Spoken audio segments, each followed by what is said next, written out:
Bien, estamos ya acá platicando con Sergio Rodríguez Bonilla, quien nos da de verdad, como decía Diana, muy buenos consejos, nos habla de temas polémicos, pero hoy es un tema muy sensible. Todos en alguna familia podemos tener a alguien que tiene algún trastorno mental, alguna discapacidad o simplemente una depresión, ¿verdad, Sergio? Bienvenido, buenos días. Muchísimas gracias, buenos días, Berito. Y sí, tocar este tema es un tema sensible y que se requiere de muchísima empatía y comprensión, porque, claro, nos enfocamos a una persona que tiene un trastorno o una enfermedad mental y hay que atenderlo, pero alrededor de él, todo lo que gira en torno a un trastorno mental, la familia, los amigos, vecinos, son quienes sufren también, por decirlo de alguna manera, los daños colaterales, lo llamo entre comillas. ¿Por qué? Porque el que ha enfermado mentalmente, lo que lo caracteriza principalmente es que también tiene una falta de empatía él hacia los demás. ¿Por qué? Porque el que ha enfermado, y a veces en cualquier enfermedad, Berito, en cualquier enfermedad, el que ha enfermado solo quiere que lo atiendan a él, solamente quiere que lo miren a él y no genera él la empatía de que, ay, mira, los demás también se cansan, los demás también Me atienden. me atienden, los demás también tienen que hacer, no solamente soy yo. Entonces, vivir y convivir con una persona que tiene un problema de adicciones, que tiene un problema esquizofrenia, trastorno bipolar, depresión, pues por supuesto que hablamos mucho de la sensibilización hacia las personas que tienen los padecimientos, pero ¿y la familia, los amigos, Los vecinos? Los vecinos, los que están alrededor. Me ha tocado conocer casos donde un paciente, una persona, toda la noche se la pasa gritando. Entonces los vecinos se quejan de que, oye, no nos deja dormir para nada. Entonces en muchas ocasiones pues no existe la economía suficiente ni el recurso público para la atención en salud mental. Entonces convivir con una persona que tiene esta condición cansa, es cansado, es enfadoso. Hay personas que desarrollan algo que llamamos el síndrome del cuidador. ¿Cuál es ese? Pues es un cansancio y una fatiga crónica que lleva también a una depresión, a una ansiedad de que, pues, sabes que ya me cansé de solo estarte atendiendo. Sí, así pasa. Ajá.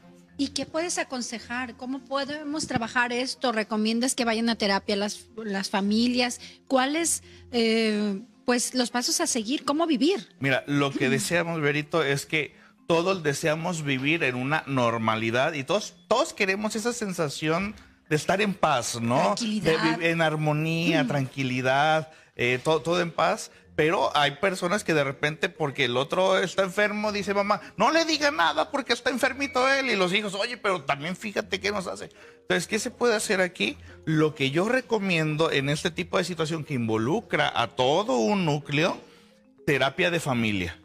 Terapia de familia. Y es lo que yo recomiendo. ¿Por qué? Porque en la terapia familiar también se hace la famosa psicoeducación, que es que nuestra familia va a tener unas modificaciones acorde a cómo se encuentra nuestro familiar. Del simple hecho, no sé, imagínate un familiar tuyo que quedó en un accidente, tuvo un aparatoso accidente y que no mueve de la cintura hacia abajo.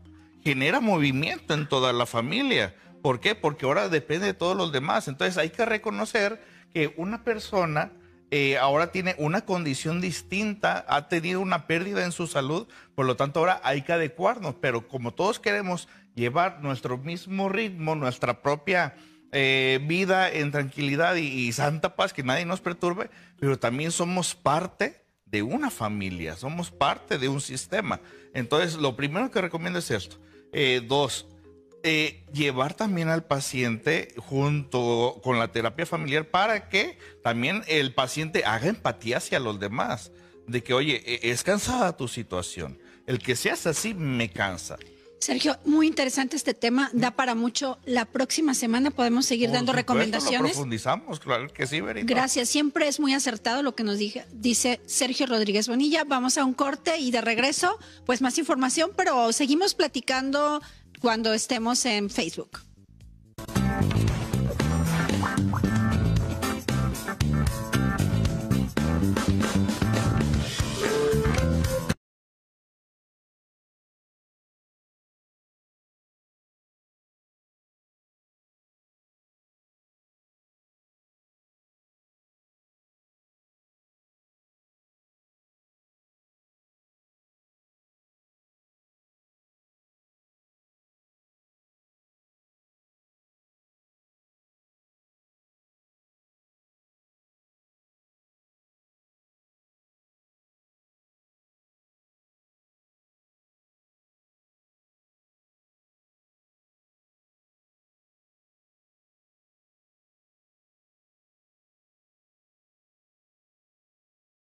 Estábamos hablando, Sergio, de la terapia familiar, de cómo intervenir en estas situaciones donde hay alguien que tiene un trastorno mental.